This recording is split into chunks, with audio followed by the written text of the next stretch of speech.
Trams has been a quantum partner for many, many years, focusing on the media and entertainment business. And a lot of our focus has been on helping people deploy and manage storage environments.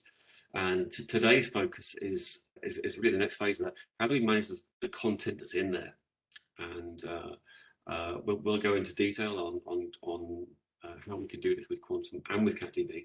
And with that, I'd like to introduce Skip Levens from Quantum. Hello, thank you.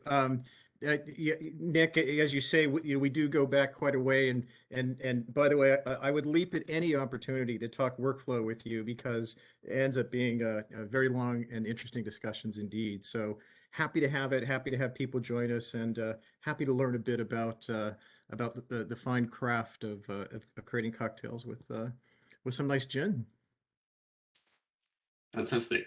Yeah, I mean, we've had so many conversations about this over the years, and even today, it's for us, it's not quite daily, but it's certainly weekly.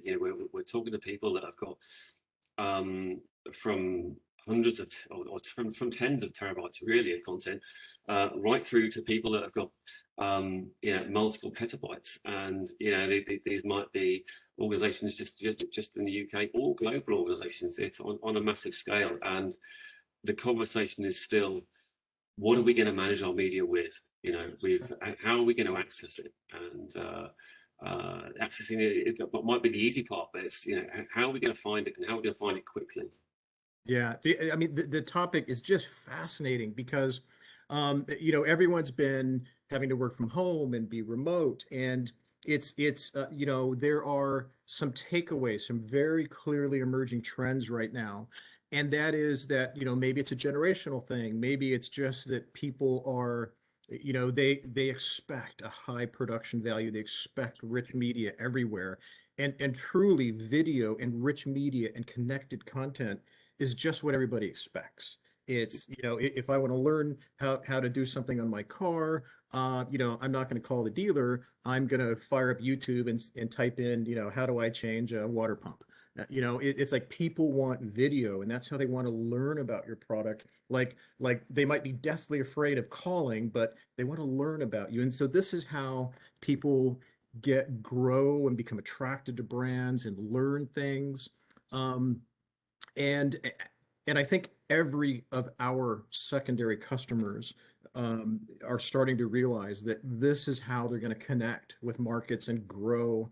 And content is not only everywhere, it's getting larger, and we're starting to be able to use it in new ways. I mean, if I told you a couple years ago, yes, we're going to gamify the new football, session, and it's like everything can be gamified, and if you have content, if you can properly organize it, you can be you're going to have audience. You can have sub brands and sub contents and custom over the top channels and subscription, and very soon now, AR and VR are going to get sorted, and everyone's going to expect these snappy new AR and VR. That's rich content too. So it's just everywhere, and it's just surging. And I think the challenge is for us and the customers we help is, how do I get ahead of that? How do I organize it? How do I even get to a place where I can do these more agilely and on the fly? It's a fascinating topic. I mean, I've seen some people with some really clever Excel sheets. And Right. I know, obviously, in this modern world of people wanting to find content out to social media really fast. Exactly like that. Maybe Firewire drives. Yes, to say that with post-it notes, detailing the content on there. But I have seen some really clever Excel sheets. But in the example of digital marketing agencies, which I know we all deal with a lot of those. Most of those have have content which they publish out to social media, and that's a now function, and people expect it to be, if it's not on there pretty much instantly or within a few minutes, then the moment's gone, and That's right. there's so much work in that space as well. That's right. And I put this up. This is actually from a friend of mine who has a who has a small production studio, but this is reality. And in a way, many times it feels like we're not far from this in that, yes, we're spreadsheets and clip charts um, and its accessibility, just as you said, because if you can't access it quickly, if it's not at your fingertips, that opportunity is lost.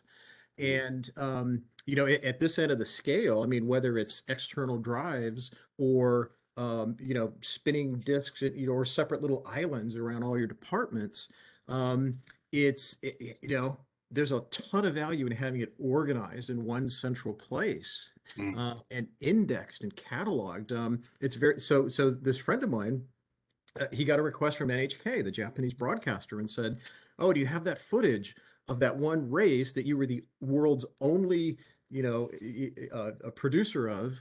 And he said, "Well, I get back to you in like a week or so after I figure out what hard drive it's on. Will the hard drive spin up? It's been sitting for years. That sort of thing." It's like, yeah, it's all about organization and immediacy and everything else. Yeah, I mean, we see it in, not just in the social media side, but news and short form production. I've worked with many customers, over the time that have clever ways of finding their content, but when I go into partners that we have deployed these solutions into, and they can Google search their content. They can right click and fire it to certain editors to tweak, make changes, automate workflow, play it out. And what we find is they can just do more projects. They can get more work out the door, and that's what That's right. that's what funds the business, right? That's right. Now, one other thing that you've mentioned is that a lot of customers have figured out.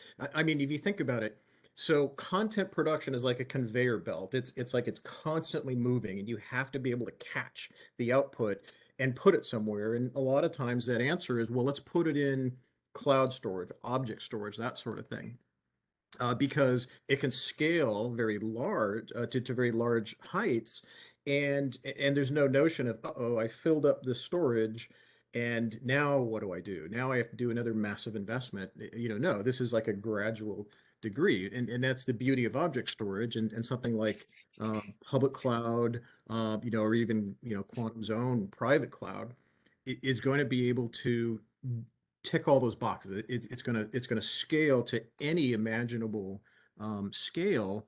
But there's something about object storage that this realization that people have is that if I have a petabyte, so you mentioned a customer with a petabyte. I mean, that's kind of difficult to manage on spinning disk.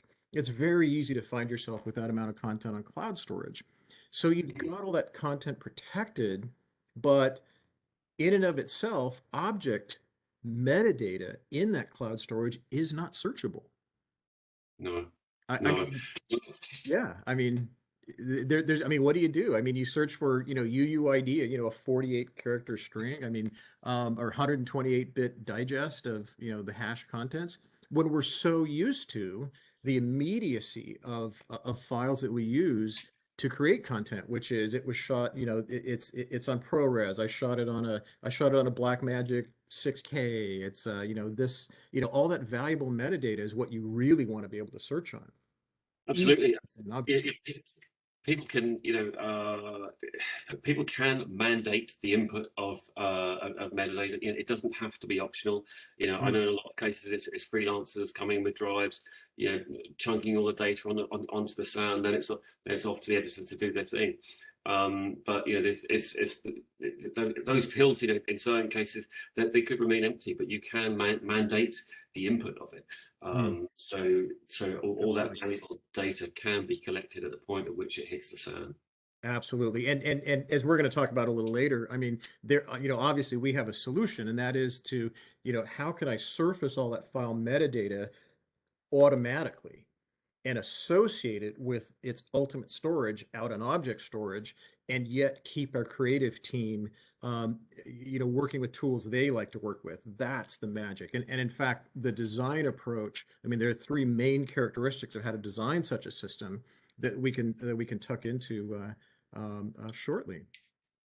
So Nick, what I tried to do was, I mean, it's kind of boiled down what we, the challenges of building a system that could handle this content and make it organizable and retrievable, and really hit upon these three things. And the sort of evolution, of,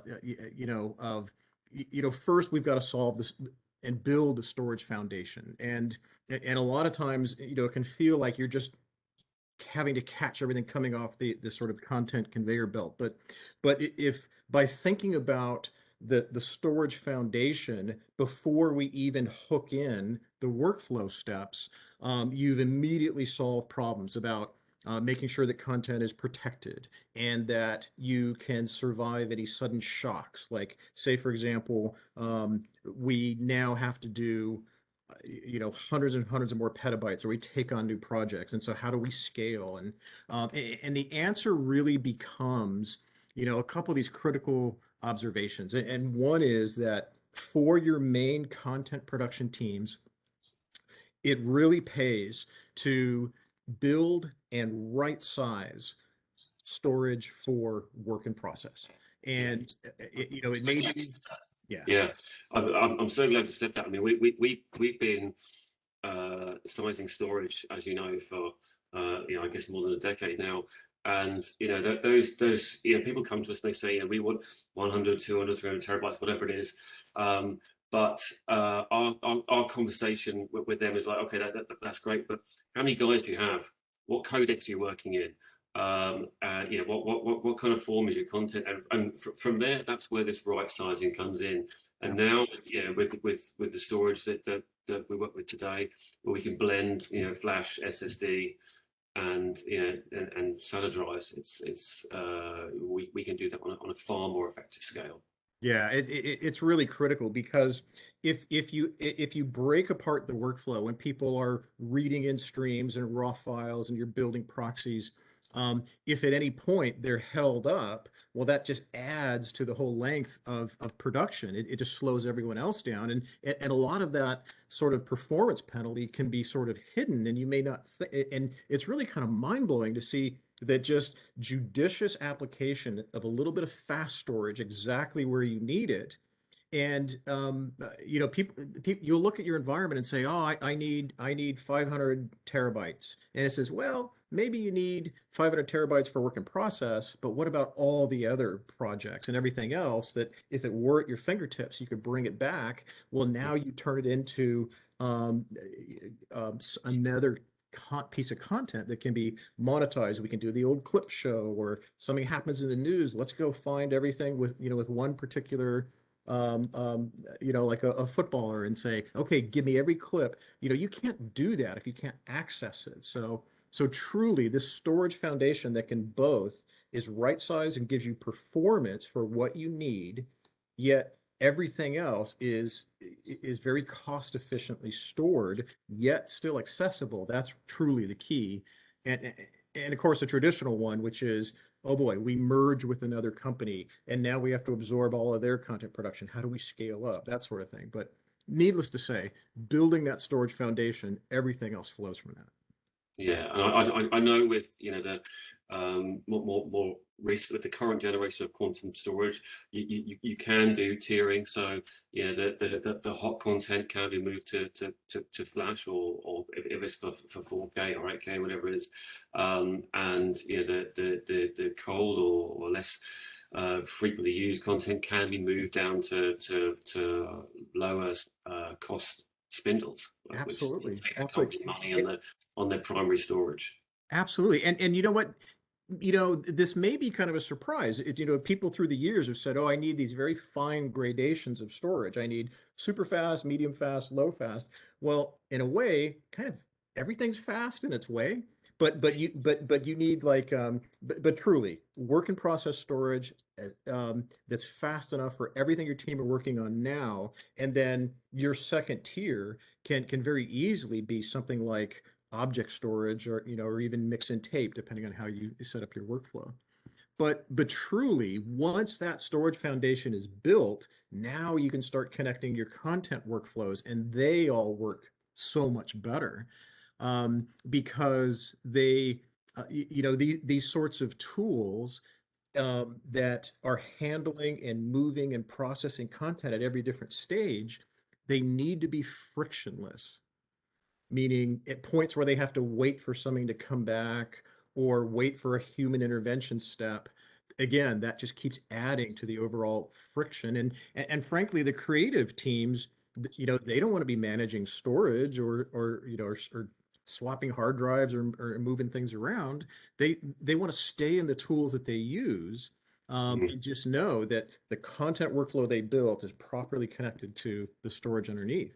So Yeah, yeah. I mean, we've all been to you know, customers here. I'm sure probably quite a few times for you as well, where you might have a lead editor who's also kind of the sound manager as right. well. It's his job to move content around, but he's also, you know, probably one of their most valuable assets for getting content out, and Yeah, you well know, said. people don't have to be doing that job anymore. Yeah. And then once you have these two in place, it was something like StorNext, across all these different types of storage. And then on top of that goes something like CatDV that helps index everything on that storage. And now it's visually searchable. If you're editing Premiere, you don't even need to leave Premiere. You just go through Premiere, you go into CatDV, down on the storage, and you just pick and pull what you need. So it's completely game changing. And we won't go into it in much depth yet today, but this next step is truly the pinnacle, that once you've organized the storage and the workflow and you have a system that will let you do this, there are ways that you can start automating this sort of insight, the sort of production of these insights. Things like text to speech. If I could search for a certain word across not just one video, but petabytes of content, Mm. and go to the exact time frame and let someone, you basically give a curator or an asset manager superpowers in a way, because they can now instantly look across all of their content, and then and in fact even assemble things like rough cuts and things like that. Here again is completely game changing, and that's really the name of the game, which is the more in. I've noticed a couple of things, Nick, is that as customers do this, as they get their storage organized, they get their workflows tuned, and then a company like NASCAR, who actively then went out and pursued bodies of content that hadn't been curated, but there was just a lot of content. So they would digitize it, drop it into this workflow, and it sort of self sorts, and then they start monetizing. And there was a strange effect. We haven't really named it, but as content gets concentrated in one accessible place, it becomes almost exponentially more valuable. Mm. And when you think ahead, like to licensing and monetization, is like so. It's a very exciting future, and in fact, we're working on a few things that we'll be able to show soon, and we want to bring back to you, Yeah. that automate a lot of this. So it's very cool. Yeah, I've had conversations with the CatDV team, how they've been, you know, working really closely with the MotoGP guys, um, and yes, yeah, I'd still love to go, but what they have to do is suck in an enormous amount of content, and it's all high frame rate stuff. You know, it's all, you know, it's all 4K, and they have to. That's all about sponsors, global rights, and you know, getting content out really fast, and you know, monetizing it, and it's proven in that space in the same way. You know, I know it's been it's been almost tailored for news environments as well. And Yes. they've been, yeah, it's incredibly successful with that, and it's all about finding it quickly, um, uh, moving the content for you, and you know, getting it out to the people that need to have it. Um, Yeah. That's true. That's truly the secret. And of course, CatDV, we can easily integrate a lot of these tools to text to speech and object recognition and image recognition. But there's so much more that can be done. Like how about being able to having a platform to design AI and ML workflows that are specific to your domain. It's very exciting. But again, we do have to take care of this sort of foundational aspects first. So Indeed, yeah. I mean, I have also, because we've been in this space of putting storage in for media organizations and helping them to try and manage it for a long time. And I've seen quite a few organizations try and kind of think, well, we've got some really clever guys. Maybe we can make something ourselves that will manage it for us. And yeah, it's so not the way to do it. It takes an incredibly long time. It costs a huge amount of money, far more than going out and buying a finished product platform like CatDV and customizing that for your own needs. And at least this way, we know it works. Absolutely. And you've got one number to call too, and even access to resources for so. you know, um, uh, Nick and I were talking about the kind of challenges of building these solutions that can grow. How do you right size your work in progress storage, and how do you build something expandable for archive storage? So we have two key ways to build these with you, and the first is StorNext. It's really this enabling single namespace across all these different types of storage. And since we've been joined by CatDV, StorNext and CatDV now work together extraordinarily well, and you have two different ways to marshal and move files throughout your workflow. So so whether you have it on, what your choice of storage is, it could be in the cloud, it could be, converged appliance, NVMe flash that Nick was talking about. It's a single namespace, and it lets you fine tune to every stage of your workflow. Then on top of that comes CatDV, which, as I said, work extraordinarily well together, and it gives you this sort of magazine view of all your content in your entire organization, and it lets your teams collaborate together, and you can now automate away a lot of the sort of chores of moving files about. And earlier when we talked about object storage, well, we have a way. In fact, we have workflow guides and solution guides that Nick can share with you that say if you already have content sitting in object storage, well, we can connect it to CatDV and extract all that metadata, and now that's searchable. Yet the content still lives out in object storage. So this is really the best of both worlds.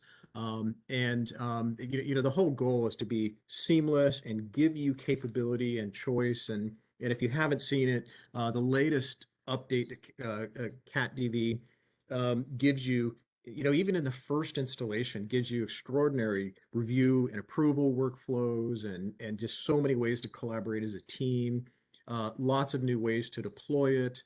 And then as you're ready to grow and as you want to customize it, you've got a ton of choice and a ton of ways that we can help customize your workflow. As Nick was saying, the AI tools. Do you want QC tools? Do you want to publish out to social media? Do you want to, does the other side of your shop, the corporate side, want a digital asset management system that's connected to that as well? I mean, this is all possible, and and there's a very large team that that is here, friendly service to organize it all with you. Indeed, and something that you touched on the service there. I mean, I've worked with some of the support guys at CatDV, and they're fantastic. They're passionate about what they do, and passionate about the product. And if you've had experiences with an asset manager which was say less favorable, or maybe it was a home baked solution.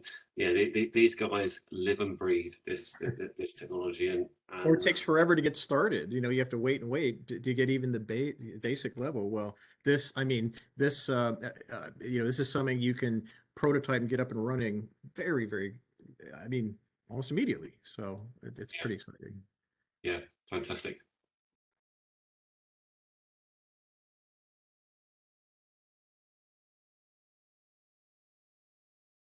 Feel free to drink with me.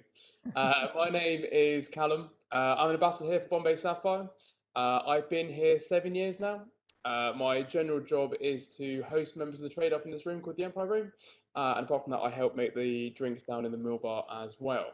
And one of the drinks we're going to make is a Laverstoke, which is essentially our signature cocktail here at Laverstoke. So I'm going to make it in stages, so if you are making it at home, feel free to follow me bit by bit. Hopefully this is going to be a drink that if anyone's on the fence about gin, it's going to convert them wholeheartedly towards Bombay Sapphire and gin in general. So first things first, you're going to want a glass. Ideally, you're going to have something like a balloon glass. So it's got a stem, nice big open balloon. We can get lots in there, lots of ice, get our nose in there, get all that lovely aroma. If you haven't got that, don't worry too much. You could do something like a highball glass, or even a white wine or red wine glass would be perfect as well. Ideally, though, like I said, white wine or blue glass. A couple of reasons. One is our hands are quite warm, so you don't want to nurse or cradle it. It's not a whiskey, it's not a brandy. We don't want any of that. Keep your nice warm hands away. You want them down on the stem. And the second, like I said, is it's quite large. That doesn't just mean we can get more gin in there. What that actually means is we can get more ice in there, and more importantly, we get our nose in there, which means we get all that lovely aroma. I'm going to say this a few times today, but your nose is the most important thing when it comes to eating food and drink. Your nose is responsible for 90 to 95% of what you taste. So it's really important you get your nose and then get all that lovely aroma. Hopefully no one's got a cold on the call, so you can enjoy the drinks fully. But we'll get straight into it. So the first thing we're going to need is a lime. So we sent you guys a little shopping list, so hopefully everyone successfully sourced one. Before we cut into it though, what we're going to do is pop it between your palms and give it a little roll. I know this looks a bit silly. What this actually does is it makes it tender. So when it comes to juicing it, we're just going to get more out of our lime, essentially. We're just going to maximise every single ingredient we've got. So even as you're rolling it, it starts to get a bit warm, you put a bit of pressure in there, you'll notice it starts to get a bit more squidgy, gets a bit more tender, which is perfect. And then believe it or not, there is a right way and a wrong way to chop a lime. Naturally, we want to go head to tail, which would do like for a nice big lemon wedge, absolutely fine. But for lime, ideally, we want to cut through the equator. So pretend it's the world, we want to cut through the equator, we don't want to go top to tail. So grab your knife, cut it through the equator. You'll obviously then get two halves. Put one half to one side, flip one of your other halves upside down, half your half, and then go in at an angle like so. And then you'll be left with two nice juicy wedges, which should look a little bit like that. And then you'll notice I haven't got that white line of pith. How do we go on top to tail? You get that big white line. And when it comes to juicing, when we come to squeezing, we don't get all the juice. The pith holds some of it back, and the pith's quite bitter. So for doing it this way, like I said, we just get more lime. Don't get any of that bitterness. Like I said, just maximising what we've got. So we want two wedges. You're going to give them a big old squeeze. Depending on how juicy or fresh your limes are, you'll get between 5 and 10 ml of lime juice, but at least 5 mils. If you've got particularly dry limes, maybe cut another wedge. And then squeeze them and then drop them in. Because it's going to look pretty and it's going to add a little bit more flavour. When you create a cocktail, it's all about trying to find the right balance between something sweet, something sour, and something alcoholic. The lime wedges for this cocktail are our sour element. So we're going to want to start adding some sweeteners. And our sweeteners today are going to be two things. It's going to be Saint-Germain and Martini Bianco. We'll start with the Saint-Germain. So you guys in your packs had a little miniature. I've got a slightly larger one. Crack them open. And then you're going to want to grab your bar spoon as well. Bar spoons are dead handy. The spoon itself is a 5 ml measure. We want 15, so carefully measure 3 bar spoons of Saint-Germain. And if you've never tried Saint-Germain before, I really recommend having a little taste. It's an elderflower liqueur, and it is very, very tasty. Some people call it bartender's ketchup because it can be used in a wide variety of drinks. Put that to one side. And as I was saying, this drink's called the Laverstoke, which is where me and Melody, Melody is my colleague, we're presenting from here.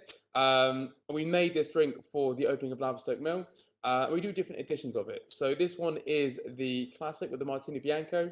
In summer, we've done it with Rosato or Fiero. In winter, we've gone with Rosso, just a bit more heavy, a bit more aromatic. And I'm not just saying this, I do think the classic with the Bianco is the best expression, which is lucky the one we're making today. So again, you guys have got a miniature. I've got a slightly larger one again. Pop that open, and again, you're going to want 15 ml. And this is essentially, Bianco is a bit like a white wine, you could say, but it's been fortified with some sugars. And it's got lots of flavours in there as well. So it's got a hint of vanilla is the one that really pops through. So you want 3 bar spoons of the Bianco as well. And then we get onto the main part. We get onto the Bombay Sapphire. So grab your bottle, pop the lid.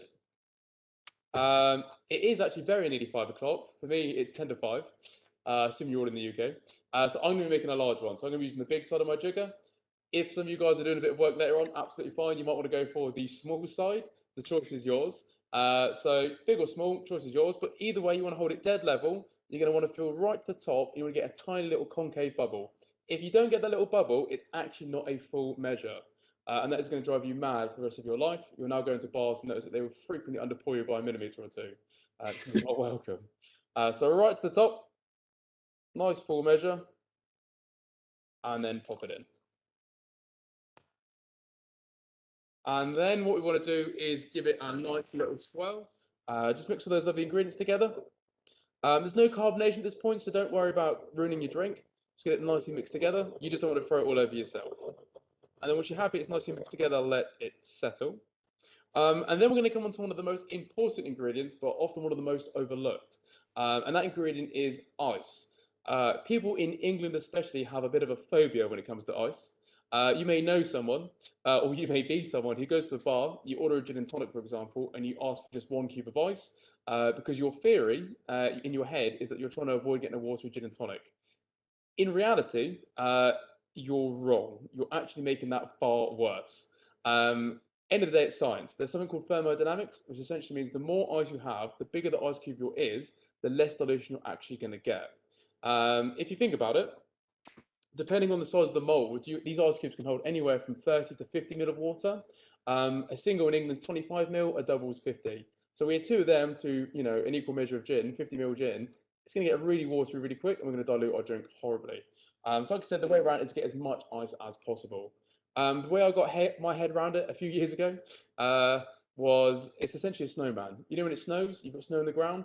You built a snowman, you put 2 or 3 giant snowballs together. You may have noticed that snow on the ground always melts first. It's the exact same thing. We're not McDonald's. We're not giving half Coke, half ice. Same measurement. It just looks better. It tastes better, and it will last so much longer. There's nothing worse than a watery gin and tonic, for me personally, anyway. So as much ice as possible, guys. Lots and lots of ice. Right to the top. And then we sent you guys 2 tonics and 1 ginger ale. You want to locate, 1 tonic and 1 ginger ale. You want to locate your ginger ale. Crack the lid.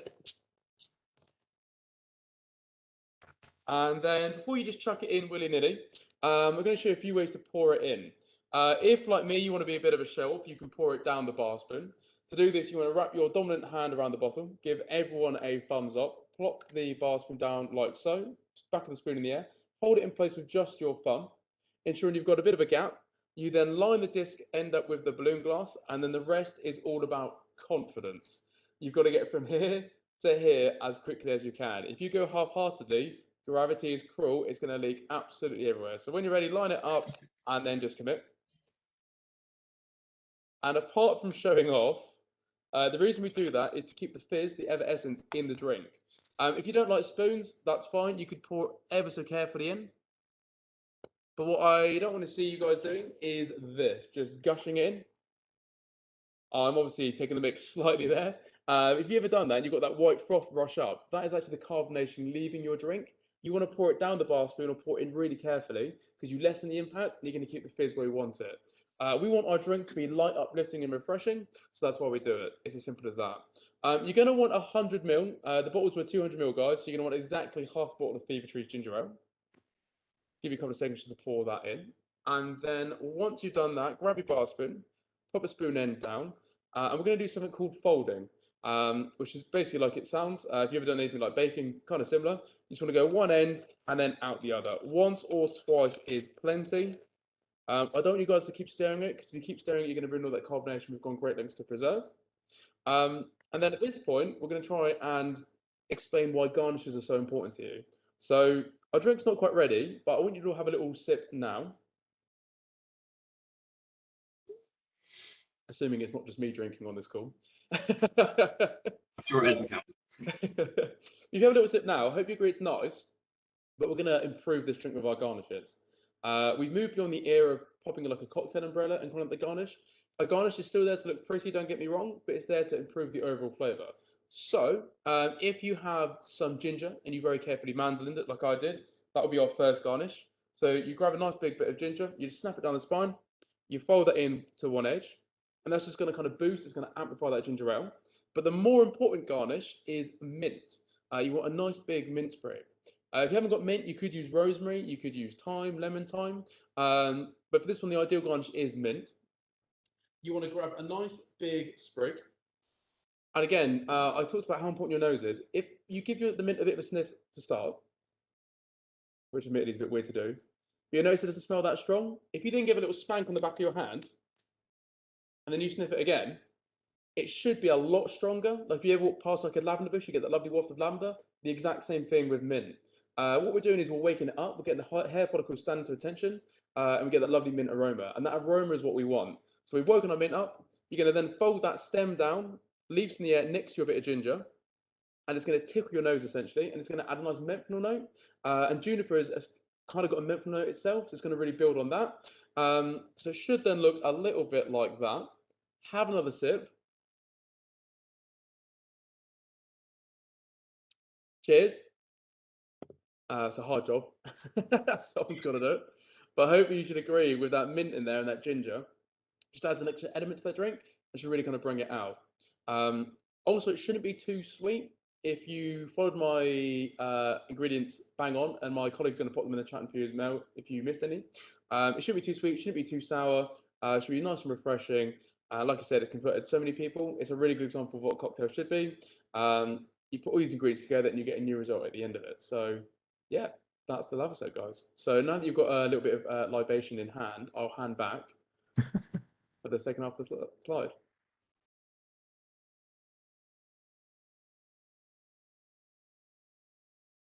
What you want to do is pop a little bit of Bombay Sapphire into a nice clean glass, little sherry glass, little tumbler. I've got a little ISO glass. And then what I want you guys to do is, before you put any water in it, just bring it up to your nose and have a little sniff, have a little nose. And if you do the same thing, but this time if you open your mouth and breathe in, you might look a bit silly, you might look a bit gormless, or you might even snort. But the thing about that is when you bring air into your palate, you should then get more flavour. And the two botanicals you should get in the nose is you should all be getting the juniper and you should be getting the lemon. And the juniper, as dumb as it sounds, is that classic piney juniper smell. Gin smells like juniper, juniper smells like gin. You can't have gin without juniper. There's 3 rules you must follow to be classified as a gin. You must be at least 37.5% alcohol per volume. You can be stronger, you just can't be weaker. You must be dominantly tasting of juniper and smelling of juniper. And you must be made from an alcohol which is called grain neutral spirit, GNS, which is essentially the only alcohol the human body can safely digest. Back in the day, people did, spirit of turpentine, white spirit, that kind of stuff. That's not okay. That doesn't agree with the human body. Once you've done those 3 things, you can then add as many different flavors as you want. We settled on 10 botanicals. Some gins have got more. Monkey 47, for example, have got 47, surprisingly. The classic Tanqueray is only 4 botanicals. So it's a really interesting category. There's a lot of different gins out there, and they all taste remarkably different. We'll give a little taste now. I wouldn't recommend trying it neat because it will be a bit strong. What you want to try and do is pop some room temperature water, ideally. If you've got a Brita filter, even better. Otherwise, tap water's fine. Just try and do the same amount of gin to water. Just give it a little swell. And if you've done the exact same measurement, what that will do is take the ABV from 40 down to 20%, which just means we can hold it on our mouth slightly longer and we can taste more flavours. So we'll have a little baby sip. Don't just shot the whole thing. Little baby sip to start.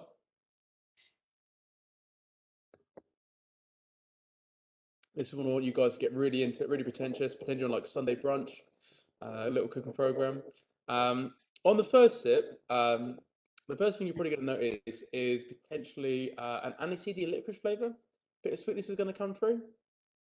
We've got 2 primary sweeteners. We've got cassia bark, which is part of the cinnamon family, gives a bit of sweetness, a little bit of spice as well. And then licorice is our primary sweetener. Licorice per gram is 10 10 times sweeter than normal sugar, if you will, sugar cane. So that's our primary sweetener. If we have another slightly longer sip,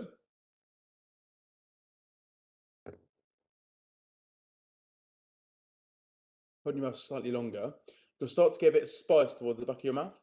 That's two things. That is the grains of paradise and the cooperberries. Grains of paradise look like tiny little monkey nuts. They kind of give it a little heat after a while, a bit of a delay. And cooperberries, another name for them is a long-tailed black peppercorn. And with these, the two botanicals we added in the 80s to actually make Bombay Sapphire. Some of you may have seen our original gin on the supermarket shelves. That was the original one. That's what started it all off. So that's based on the 1761 recipe. In the 80s, we wanted to make a new premium expression. So we added the two botanicals, bit off the existing 8, settled on 10, and that's how we got Bombay Sapphire. If you guys have ever done cooking, you know, you add like salt and pepper, it brings out existing flavors. We found the exact same thing when we added those peppery notes with the grains of paradise and cooperberries. And what we found was a much more versatile and kind of bright, fresh gin. Being versatile is great because it lends itself to a lot more cocktails. So Bombay Sapphire works great in gin and tonic, and also works great in things like a martini, which is what we're going to kind of make in a moment. So that's quite helpful as well. I won't go through all 10 botanicals. If you want to have a look at them, they are on the side of the bottle. So we're very proud we display our botanicals on the side. The other ones that I do want to highlight is another citrus in there is coriander. It's coriander seed though, not the leaf, the root, which is quite polarizing for a lot of people. The seed, when you distill, is really vibrant, really fresh. And for that reason, most people put citrus in their gins. Pretty much like 99% of gins use coriander. It's a real staple. Again, you don't have to, but most do. Another one I want to do is you might have noticed it felt quite creamy, quite luxurious if you had a sip. You know, it doesn't just disappear like water would. That feeling is called the trigeminal effect, which is essentially a sciencey word, big sciencey word for feeling very smooth in your mouth.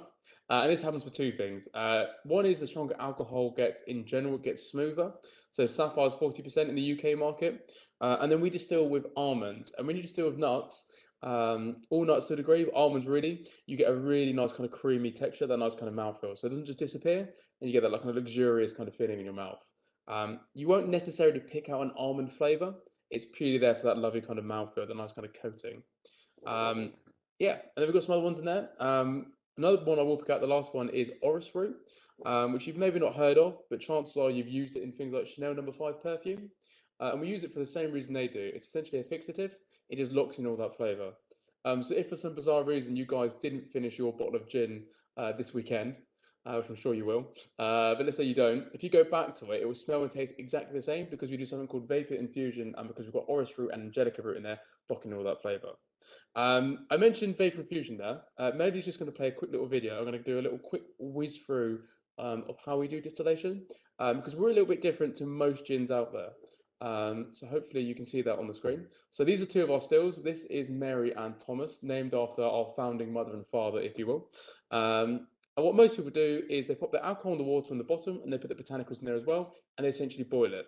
What we do is we put our botanical basket slightly higher up. Alcohol obviously boils at 78 degrees. Water boils at 100. So together they boil about 80. The water remains, and then the alcohol turns to vapor and goes up the columns you just saw there. They then go through the botanical baskets, which are on your screen now, and they gather all that lovely flavour. So it's a bit like we kind of steam compared to kind of boil. It's not better, it's not worse, it's just different. Again, we found it gives us a kind of brighter, fresher flavour. And we get a better example of what those botanicals actually taste like. So here's a better example. The alcohol vapor comes through, goes through the botanical basket, gets all those lovely flavors. The vapor then comes up the other side, hits a condenser, and it turns back to a liquid. This is a bit like when you have a shower, you know, when it gets really steamy and the hot steam hits the shower screen and it comes back into a liquid. Basically the exact same thing. These liquid that will then come off the stills between 80 and 90% alcohol by volume. So very, very strong. Extremely smooth if you ever have a little taste. But far too strong for the human body to actually, safely enjoy. So we then send this up to Glasgow, where they water it all down, and they water it down to 40% for the UK market.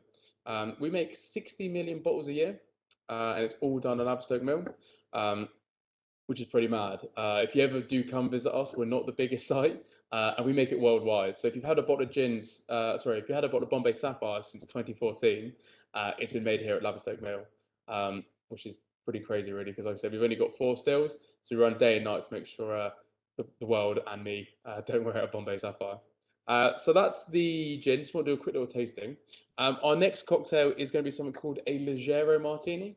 And essentially Leggero means light in Italian because we've made a slightly lighter version of a martini. For this one, you're going to want something you can stir, mix your glass in. If, like me, you happen to have a mixing glass, perfect. Otherwise, you could use the half of a shaker tin. Otherwise, a big pint glass would work as well. And then glass-wise, we're going to want something kind of elegant, slightly smaller and dainty, like a little martini glass or a coupe. And if you've got enough ice spare, first things first, is you want to ice up your coupe or your martini glass, and you put that to one side. Let that chill on one side. And then fill up your mixing glass or pint glass or gym shaker, whatever you've got, with lots of ice. Like so. So a real martini would be gin or vodka and vermouth. Shockingly, we're going for Bombay Sapphire, so we're going for gin. If you think you're James Bond, you can do gin and vodka. It's called a Vesper. It is, however, absolutely lethal. So work your way up to a Vesper. Maybe just pick one to start. And then you pick your chosen vermouth. So a dry martini is less vermouth. A wet martini is more vermouth. Every bartender has a different interpretation of what this kind of means. I personally think 5 mil and under, you're looking at a dry martini. 5 and above, I'd say wet.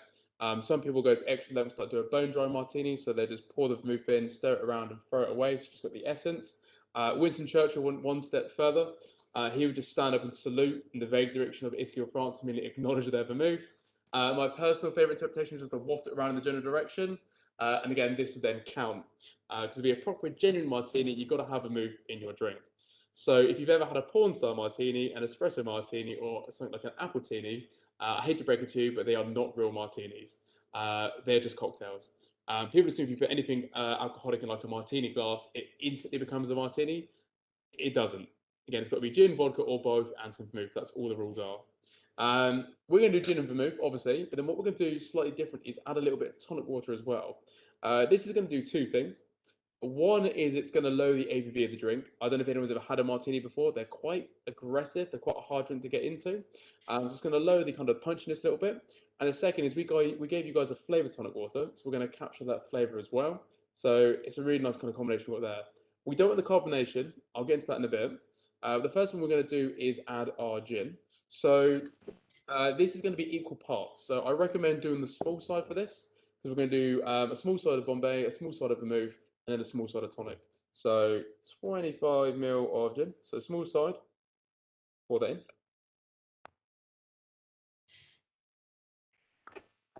And then you guys should have some Martini Bianco left. So, and a small side of this as well.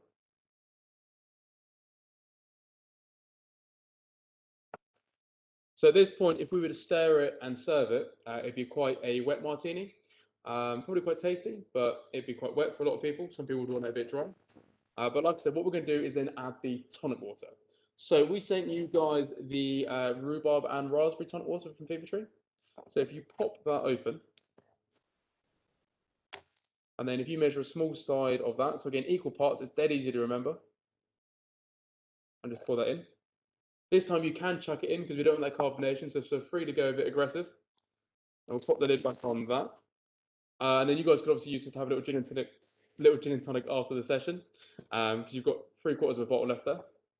And then we're going to stir it. Some people think you should shake a martini. They do normally happen to be called James Bond. I would always recommend stirring a martini. There's a reason why you shake drinks and why you stir and why you build drinks. When you shake a drink, it tends to get colder on average, and you definitely get more dilution. So when you shake a cocktail, you have to allow between 10 and 15 ml of dilution. When you stir it, we don't get quite as much because it's a less aggressive way of mixing. So for gin, vermouth, and tonic, stirring's brilliant. Similar to gin and vermouth would be brilliant. If we were doing something like a Clover Club and we had egg white and some like fruit juice in there, you then want to have that vigorous way of mixing because we need it. So simple matter is we don't need that aggressive way of mixing, so we're better off stirring. So pop your bar spoon down. We're going to stir for at least 20 rotations. And how to stir, you want to pull towards you and push away. And then you'll kind of get into like a natural habit. And then you get a bit more speed. And you want to keep going. And then this is going to do two things. This is going to chill our drink down. And for this version of the martini, it's going to remove that carbonation from the tonic water, because the martini should, of course, be still. We don't want that fizz. So I'm completely contradicting myself from the first drink where we wanted to keep the fizz. This one we don't want it. So nice little serve.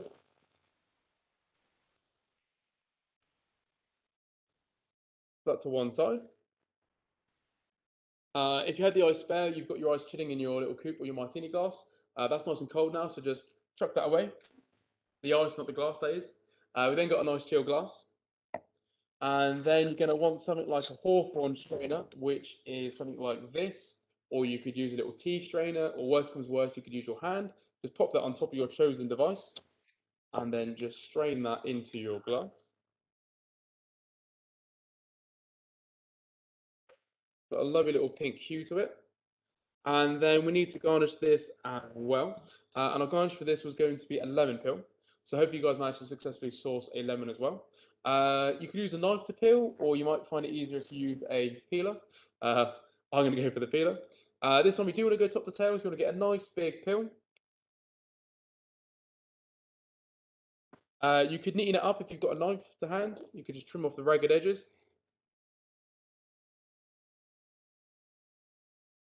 And then we're going to do something called spritzing. So we talked about how important aroma is in the last drink. It's the exact same thing. So you want to make sure you've got the white pith facing you, and you want to make sure you've got the skin towards the glass, and then you gently bend it back a few times. And so you might even see the oil shoot out, because what we're after is those essential oils which are held within the skin. This is the same for limes, lemons, oranges, pink grapefruits. It's all in the skin. So you do something called spritzing, it shoots out, and because it is an oil, it's going to rise to the top of the glass, and then when we bring it towards our nose, we're going to smell it, and then when we drink it, we're going to drink through it as well. So it just improves the flavour. To make it pretty, just do a little twist. Apply a little bit of gentle pressure, and then just slide it in. And then we've all got a Leggero martini. So have a little sip, should be a little bit lighter.